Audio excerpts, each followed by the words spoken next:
एक उल्लू ने बताया कि ये 3 आदतें जिस औलाद में होती हैं वह कभी दुखी नहीं रहती। नमस्कार प्रिय दर्शकों, आज की कहानी युवा पीढ़ी के लिए बहुत ही प्रेरणादायक है।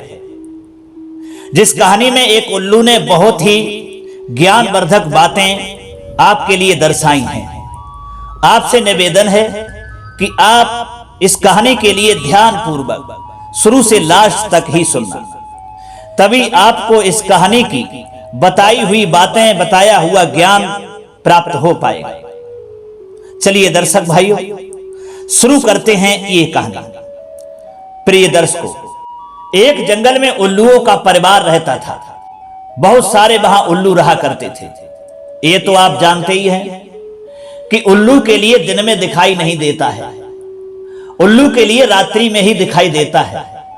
तो रात्रि में जब उल्लुओं को दिखाई देता था तब वे अपने भोजन की व्यवस्था कर लिया करते थे, और जैसे ही दिन निकलता था तो उसी स्थान पर बैठ जाते थे, और फिर पूरे दिन उन उल्लुओं में ज्ञान चर्चाएं हुआ करती थी। उसमें कुछ उल्लू बहुत ज्ञानी भी थे। वो दूसरे उल्लुओं के लिए ज्ञान की बातें बताया करते थे रोज की तरह। एक दिन ज्ञान चर्चा चलते चलते बात यहां तक पहुंच गई।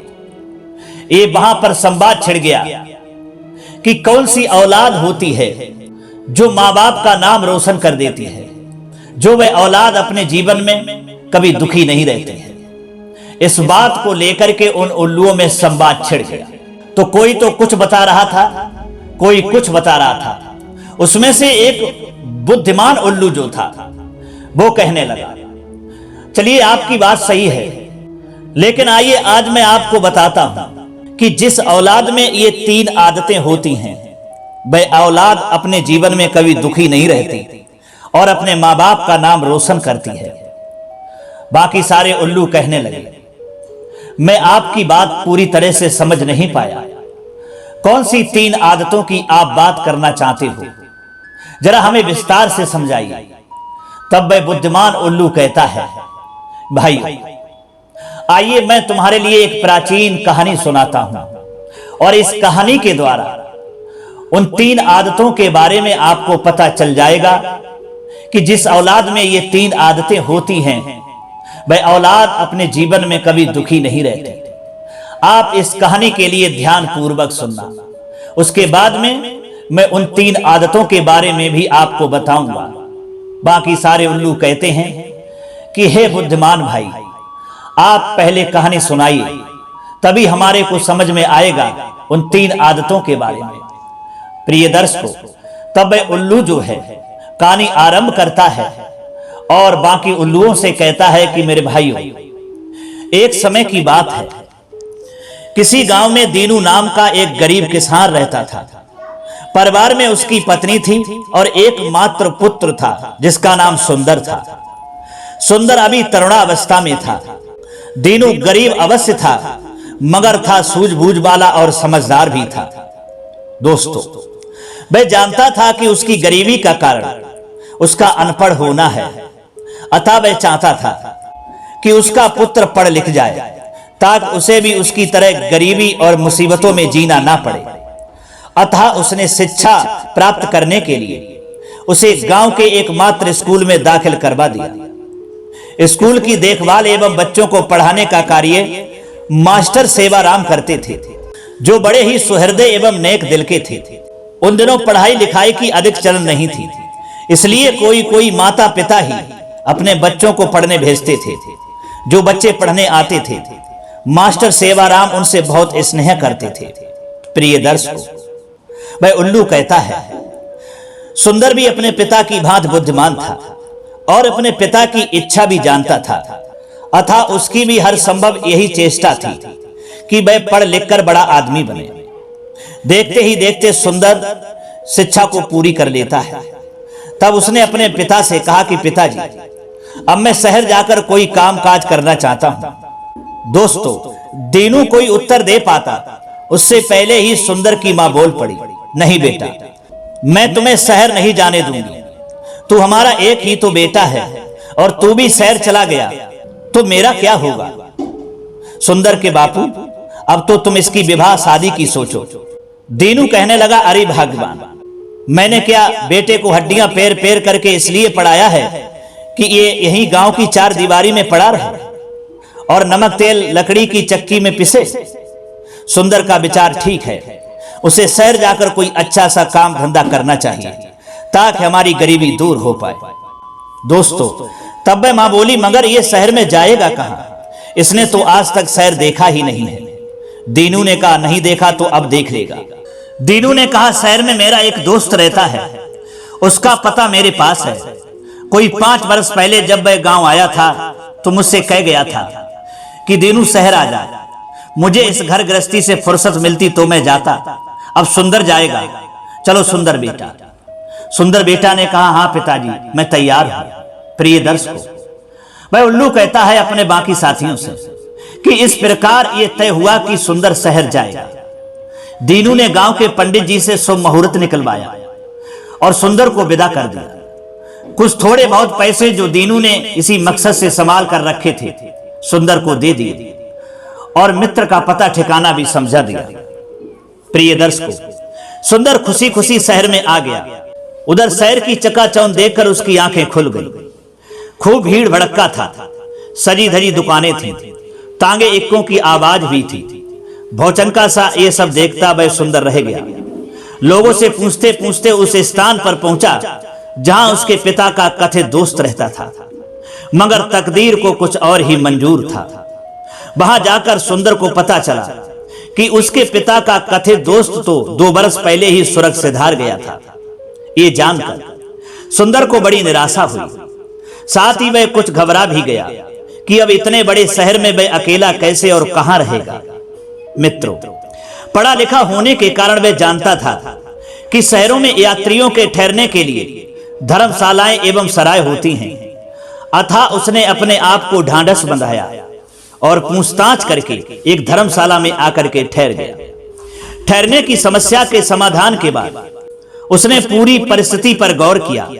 वह बड़ा हिम्मती, साहसी और आत्मविश्वासी युवक था। खूब सोच विचार करने के बाद वह इस निर्णय पर पहुंचा कि वह गांव वापस नहीं जाएगा और यहीं रहकर के कोई काम धंधा करेगा और धन कमा करके घर भेजेगा। मित्रों, इस अवसर पर उसे मास्टर सेवाराम जी के एक उपदेश से बड़ा बल प्राप्त हुआ। उन्होंने उपदेश दिया था, जो अपनी मदद स्वयं करते हैं ईश्वर भी उन्हीं की मदद करता है। सुंदर ने ठान लिया कि वह अपनी मदद खुद करेगा। उस रात तो खाना आदि खाकर सुंदर सो गया। दूसरे दिन नहा धोकर वह किसी नौकरी की तलाश में निकल गया। वह कई दुकानों पर गया। लगभग सभी दुकानदार उसकी बातचीत करने के ढंग से प्रभावित हुए, किंतु किसी की जान पहचान न होने के कारण वे उसे नौकरी पर रखने से घबराते थे। प्रिय दर्शकों, लिहाजा पहले दिन सुंदर को कहीं नौकरी नहीं मिली। दरअसल नौकरी तो उसे मिली मिलाई थी, मगर समस्या जमानत की थी। एक अनजान शहर में कौन उसकी जमानत लेता। इससे सुंदर बिल्कुल भी निराश नहीं हुआ। उसे पूरा विश्वास था कि उसे कोई ना कोई दुकानदार बिना जमानत के नौकरी पर रख लेगा, मगर उसका यह विश्वास भी एक दिन टूट गया। 15 दिन गुजर गए, मगर सुंदर को कहीं कोई नौकरी नहीं मिली। उधर उसके पास पैसे भी खत्म होते जा रहे थे। नौकरी न मिलने से सुंदर निराश तो नहीं हुआ, मगर पैसों की चिंता ने उसे घेर लिया। वह सोचने लगा कि बिना पैसों के वह कैसे और कितने दिन धर्मशाला में रह सकेगा, और फिर भोजन के बिना कितने दिन गुजारा हो सकता है। अब तो उसके पास इतने भी पैसे नहीं बचे थे कि वह वापस गांव चला जाता। हालांकि वापस गांव जाने का उसका कोई इरादा नहीं था। प्रिय दर्शकों, इसी चिंता में एक दिन वह सड़क के किनारे एक वृक्ष के नीचे बैठा था। 2 राजपुरुष उसी बगीचे में बैठे थे। वे न जाने किस विषय पर चर्चा कर रहे थे कि एक की बात सुनकर वह चौंक पड़ा। वह अपने साथी से कह रहा था, शहर में धन की कोई कमी नहीं है, कमाने वाला बुद्धिमान होना चाहिए। देखो, सड़क पर वो मरा हुआ चूहा पड़ा है, देख रहे हो ना? पैसा कमाने का इच्छुक उससे भी पैसा कमा सकता है। इस प्रकार की बातें करते हुए दोनों राजपुरुष सुंदर के आगे से निकलकर चले गए।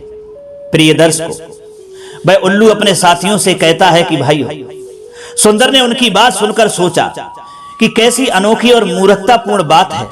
इस मरे हुए चूहे से भला कौन धन कमा लेगा। इस प्रकार सोचते हुए सुंदर भी एक ओर को चल दिया। अभी वह कुछ दूर ही गया था कि एक स्थान पर उसने देखा कि सड़क के किनारे झाड़ियों के पास घोड़ा गाड़ी रुकी खड़ी है। एक सेठ झाड़ियों की ओर मुंह करके आओ आओ कर रहा है। कुछ लोग तमाशा बीन जो थे वो भी वहां खड़े हुए थे। उत्सुकता बस सुंदर भी उसी भीड़ में शामिल हो गया और उस स्थिति को समझने की चेष्टा करने लगा। तब उसके लिए पता चला कि सेठ इस शहर का अमीर आदमी है।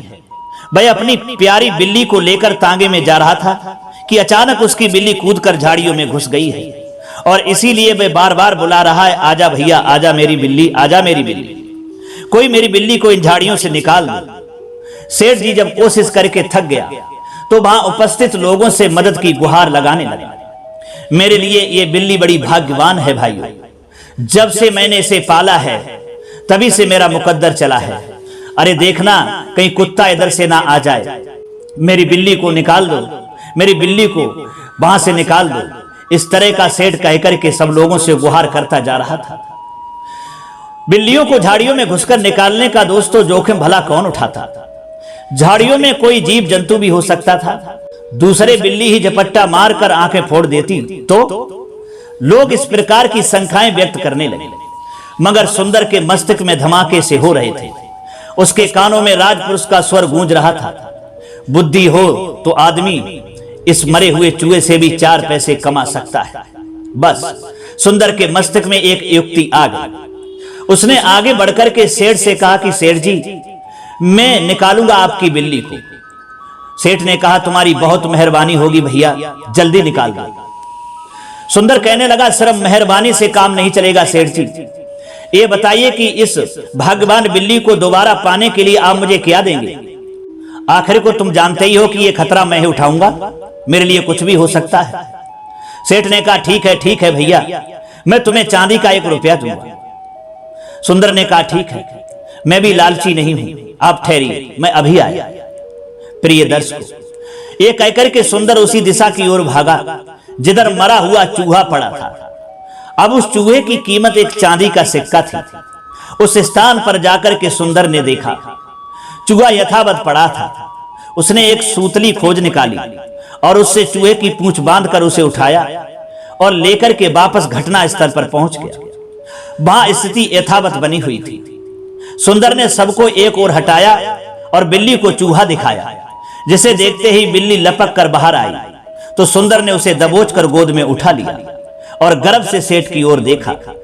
सेठ ने बिल्ली ले ली और एक चांदी का सिक्का सुंदर को देकर के कहा, वाह बेटा वाह, ये तेरी कमाई, हींग लगी ना फिटकरी, रंग भी आया चोखा। अपनी बुद्धि के बल से ही चांदी का सिक्का तुमने कमाया है। तुम्हारी बुद्धि चातुर्य देखकर लगता है कि तुम एक बहुत बड़े आदमी बनोगे। मेरा आशीर्वाद तुम्हारे साथ है। प्रिय दर्शकों, वहां उपस्थित अन्य जन भी सुंदर की बुद्धिमत्ता की प्रशंसा करने लगे और कहने लगे, वाह साहब, क्या दिमाग है, मरे हुए चूहे से ही लड़के ने चांदी का रुपया कमा लिया। बुद्धि की तो बात है ही भाई, वरना मरा हुआ चूहा तो हमने भी वहां पड़ा देखा था। खैर, जितने मुंह उतनी बातें होती रही। उल्लू कहता है अपने साथियों से कि भाइयों, उधर सेठ अपनी बिल्ली को लेकर के अपने रास्ते हो लिया और सुंदर अपने रास्ते। अपनी बुद्धि बल से आज उसने चांदी का एक सिक्का कमाया था और वह बहुत खुश था। उसे विश्वास था कि इस रुपए की सहायता से वह कोई काम धंधा करेगा और अब किसी के पास नौकरी मांगने नहीं जाएगा। सुंदर धर्मशाला पहुंचा और खा पी करके सो गया। दूसरे दिन उसने सोचा कि क्या काम करना चाहिए। चांदी के 1 रुपए से कोई बड़ा व्यापार तो होता नहीं है, किंतु सुंदर जैसे सूझबूझ वाले और लाभ उठाने वाले युवक कोई ना कोई काम खोज ही लेते हैं। सुंदर शहर का जायजा लेने की सोची, ये देखने के लिए कि मामूली से पैसे से क्या धंधा किया जा सकता है।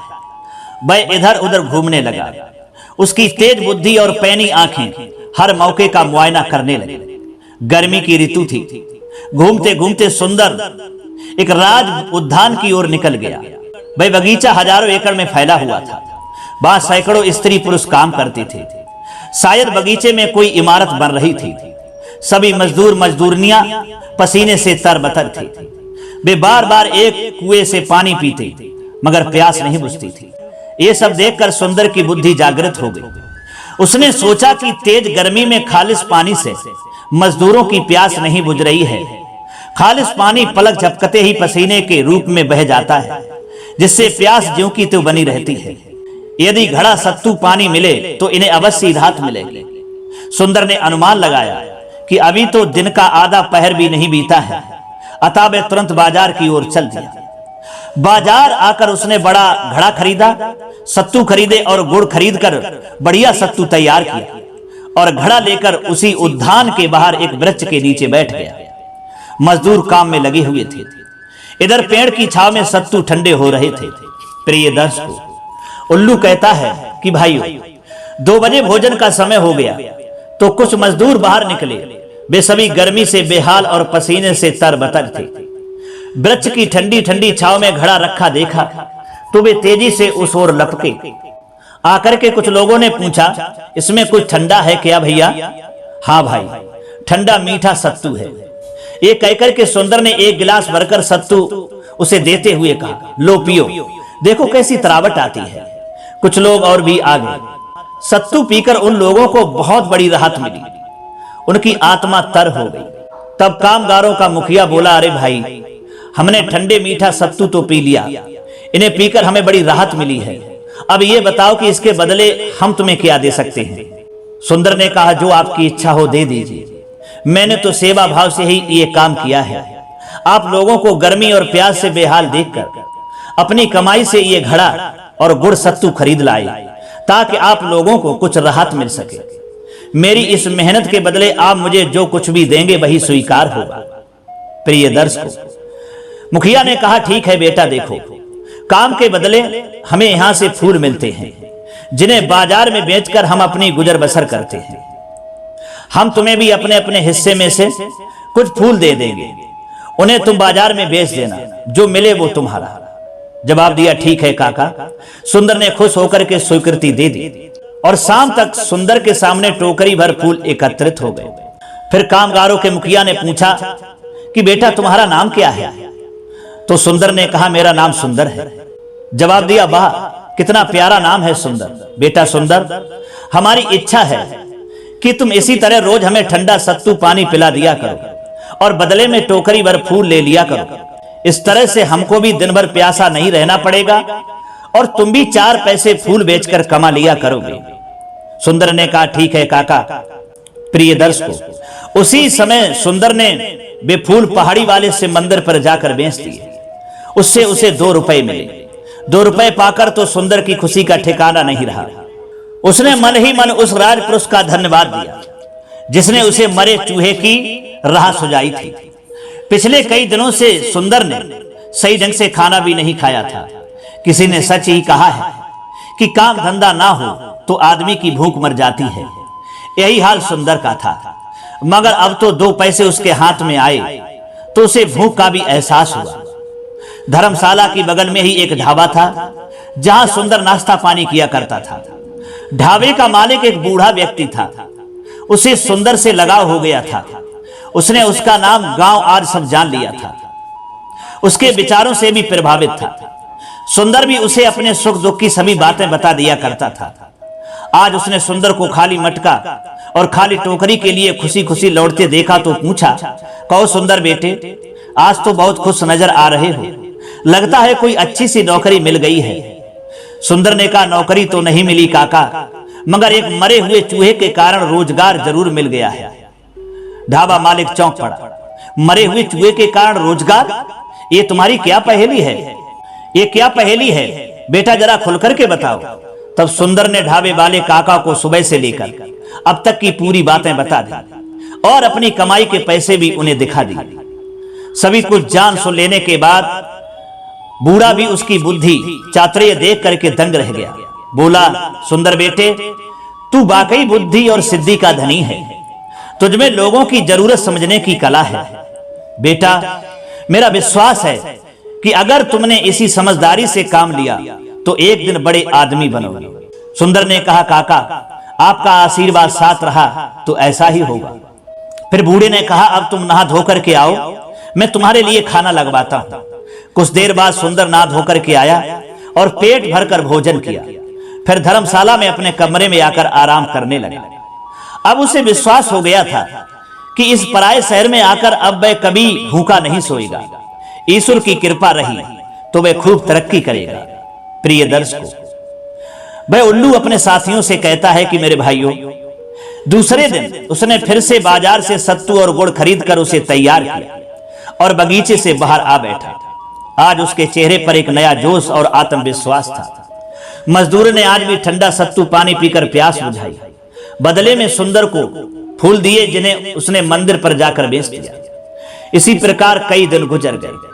कामगार सुंदर से आकर कहते रहते थे कि बेटा, हमारे लायक कोई सेवा हो तो बताओ, क्योंकि जो सेवा उनकी सुंदर करता था उसके बदले में फूल दिया जाना उन्हें बहुत कम लग रहा था। जब जब भी वे ऐसा कहते तब तब श्यामू मुस्कुरा कर कह देता कि जब आपकी जरूरत होगी अवश्य बताऊंगा।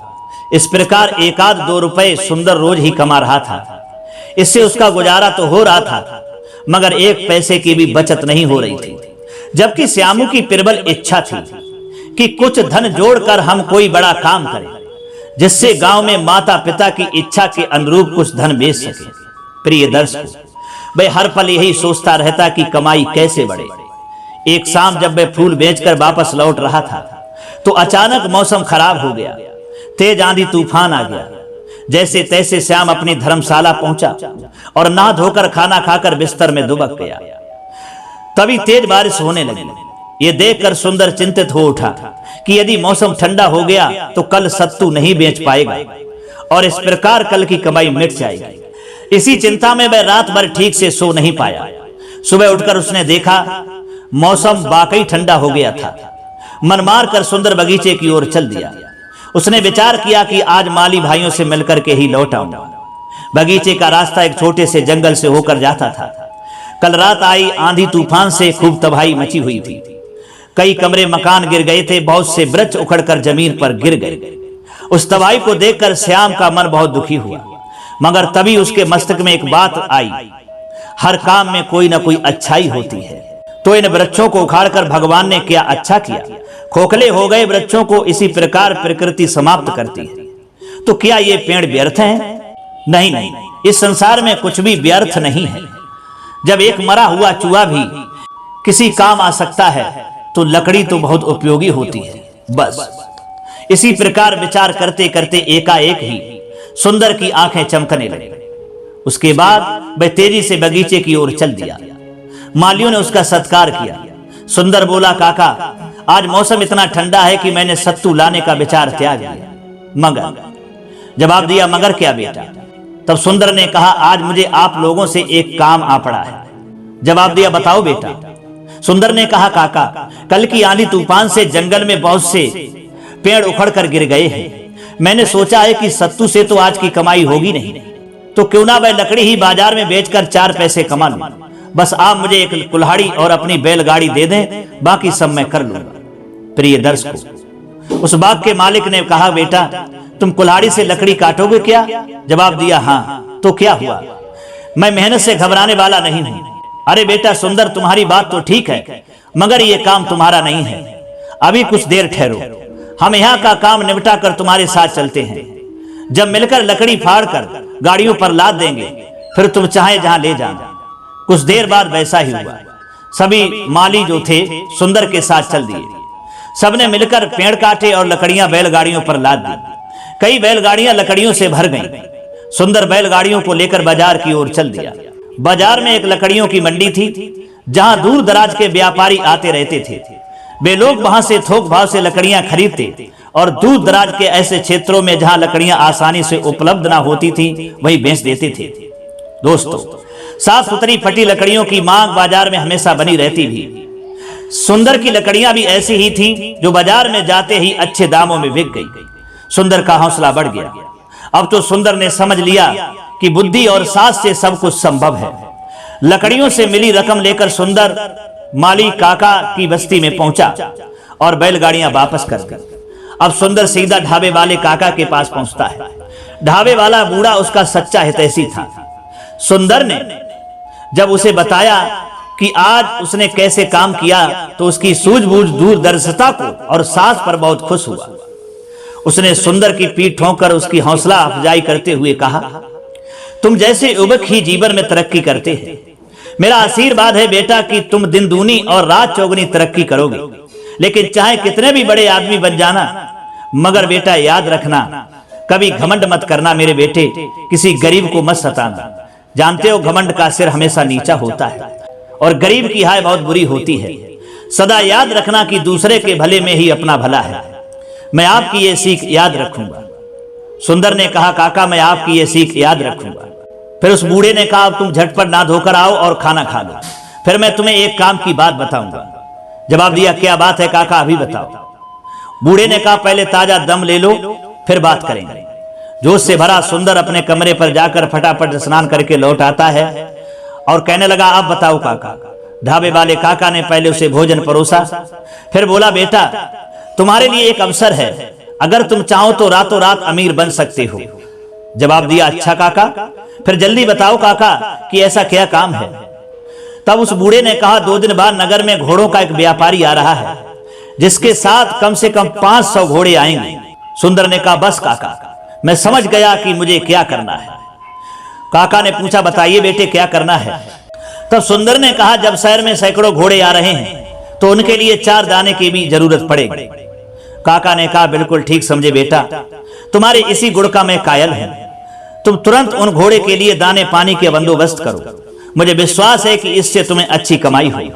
सुंदर ने कहा, आप ठीक कहते हैं काका, मैं कल से ही इस काम पे जुट जाता हूं। बूढ़े ने कहा, भगवान तुम्हें कामयाब करे। प्रिय दर्शकों, वह उल्लू कहता है कि मेरे साथी। फिर वह सुंदर जो था खाना खाकर के अपने कमरे में जाकर के चैन की नींद सो जाता है। सुबह उठकर के वह नित्य कर्म से निवृत्त होकर के सीधा हलवाई की दुकान पर पहुंचा। वह सोच चुका था कि घोड़ों के लिए घास चारे का इंतजाम कैसे करना है। हलवाई की दुकान से उसने एक टोकरा लड्डू लिए और पहुंच गया उसी बगीचे पर। उसे देखते ही सभी कामगार उसके पास आ गए और पूछा, अरे सुंदर भैया, आज सत्तू नहीं लाए क्या? जवाब दिया, नहीं भाई, आज मैं तुम्हारे लिए लड्डू लाया। लड्डू? बोले, हाँ भाई, कल आप लोगों की मदद से जो लकड़ियां मैं बाजार में लेकर गया था, उसके मुझे अच्छे दाम मिले। मैंने सोचा कि फिर क्यों ना आप लोगों का मुंह मीठा करवाया जाए। दोस्तों, ये सुनकर के मालियों का मुखिया बोला, सुंदर बेटे, तुम धन्य हो। हम गरीबों के लिए तुम्हारे मन में इतना प्यार और अपनापन है, वरना अपना काम निकल जाने के बाद भला इस संसार में कौन किसको पूछता है। जवाब दिया, देखो बेटा, आज मैं तुमसे कह रहा हूं, हमारे लायक कोई भी काम हो निसंकोच बताना, हमें बिल्कुल अपने परिवार की तरह समझना। सुंदर ने कहा, काका, अपना समझता हूं तभी तो आप लोगों के पास आ जाता हूं। आज आप लोगों की हमें मदद की जरूरत है। कामगार के मुखिया ने कहा, बेटा निसंकोच होकर के कहो, बेझिझक होकर के कहो, सुंदर बेटे क्या बात है। तब सुंदर ने कहा, मुझे 500 बोरे ताजा घास चाहिए। मुखिया ने पूछा, बेटा कब चाहिए? जवाब दिया, कल सुबह तक चाहिए। तब मुखिया ने कहा, ठीक है, तुम बाजार से बोरों का इंतजाम कर लाओ, तब तक हम लोग भी अपना यहाँ काम खत्म कर लेंगे। सुंदर ने कहा, ठीक है काका। ये कहकर के सुंदर बाजार चला गया और बोरे खरीद लाया। बोरे मुखिया के हवाले करके वह चला गया। दूसरे दिन सुबह जब वह वहां पहुंचा तो 500 बोरा घास तैयार थी। इसी बीच सुंदर ने दूसरे सभी इंतजाम कर लिए थे। प्रिय दर्शकों, बैलगाड़ियों पर लाद कर वह सुंदर सभी बोरे उस मैदान के पास ले आया जहां कल घोड़ों के व्यापारी जो थे, उसी मैदान में आकर के उन्हें घोड़े बांधने थे। घास के गट्टा एक ओर बनाकर सुंदर ने वहीं अपना तंबू तान लिया। लकड़ियों की कमाई इस समय उसके लिए काफी काम आ रही थी। ऊपर से मजदूरों की जो मदद उसे मिल रही थी, उसका तो कोई मोल ही नहीं था। दूसरे दिन तड़के ही घोड़ों का व्यापारी आ पहुंचा। जहां कुछ देर पहले सन्नाटा था, वहीं अब पूरा इलाका घोड़ों की हिनहिनाटों से गूंज रहा था। घोड़े भूखे मालूम पड़ते थे। घोड़ों का मालिक बाड़े में घोड़ों को छोड़कर अपने तंबू में अपने कारिंदों के साथ बैठ करके विचार विमर्श करने लगा कि घोड़ों के लिए चारे पानी का इंतजाम कैसे हो। जो भरा था वह सफर में खत्म हो चुका है। तभी सुंदर घोड़ों के व्यापारी के पास पहुंच गया।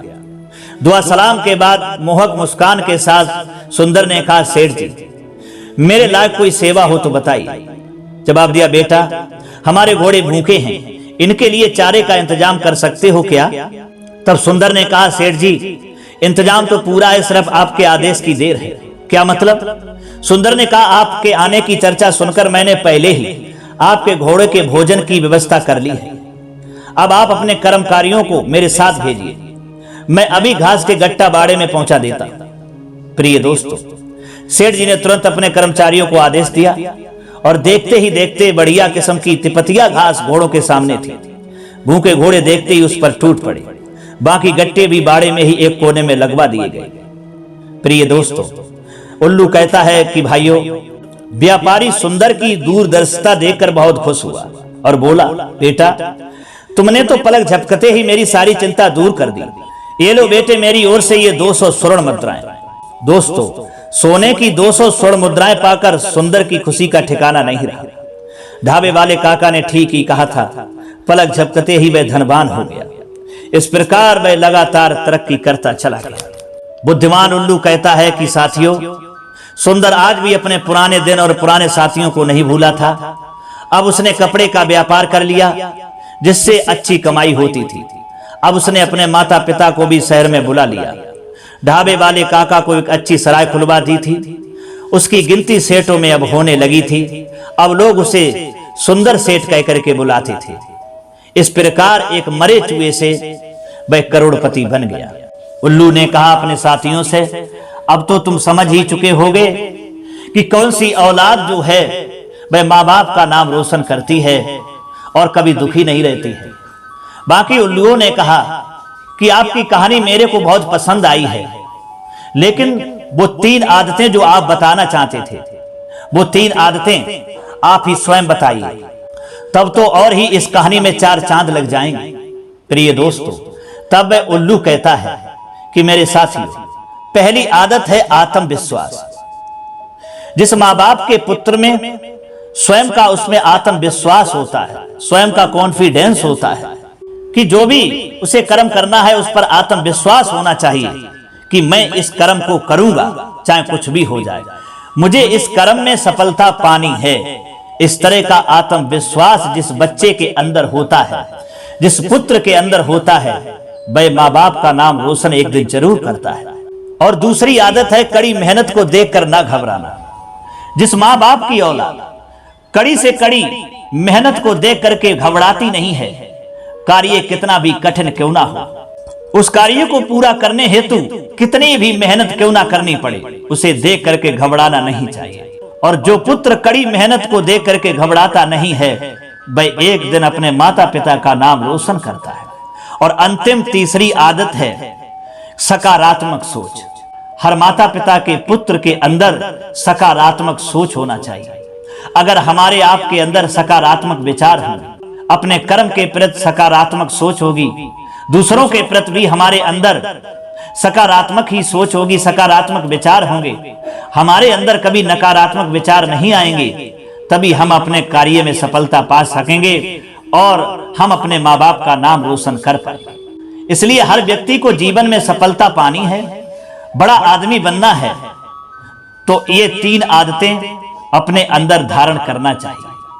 और जिस औलाद के अंदर ये 3 आदतें होती हैं, तो वह औलाद ना तो जीवन में कभी दुखी रहती है और इस संसार में अपने माँ बाप का नाम रोशन करती है। प्रिय दर्शकों, तब बाकी जो उल्लू थे वह इस कहानी को सुन करके और ये 3 आदतों को जान करके बहुत ही प्रभावित हो जाते हैं और उस बुद्धिमान उल्लू के लिए धन्यवाद देते हैं। कहते हैं कि आपकी बात सच है, आपने जो ये 3 आदतें बताई हैं और ये कहानी सुनाई है, ये हमारे दिमाग में सटीक बैठ गई है। आप ही सत्य कहते हैं कि कौन सी औलाद माँ बाप का नाम रोशन करती है, तो यही 3 आदतों वाली औलाद जो है वही इस संसार में अपने माँ बाप का नाम रोशन करती है। प्रिय दर्शकों, इसी चर्चा में रात हो जाती है और वह बाकी उल्लू बुद्धिमान उल्लू के साथ अपने भोजन की तलाश में फिर निकल जाते हैं। तो दोस्तों, हमें उम्मीद है ये कहानी आपके लिए पसंद जरूर आई होगी। अगर अच्छी लगी है तो ये कहानी अपने औलाद को जरूर सुनाना और स्वयं भी सुनना। आपको इस कहानी से बहुत अच्छा लाभ मिलेगा। इतना समय देने के लिए आप सभी को बहुत बहुत धन्यवाद। अब दीजिए इजाजत, फिर मिलते हैं अगली वीडियो में किसी और ज्ञान चर्चा में। सभी सब्सक्राइबर बंधु एवं दर्शक भाइयों के लिए नमस्कार। जय श्री कृष्ण।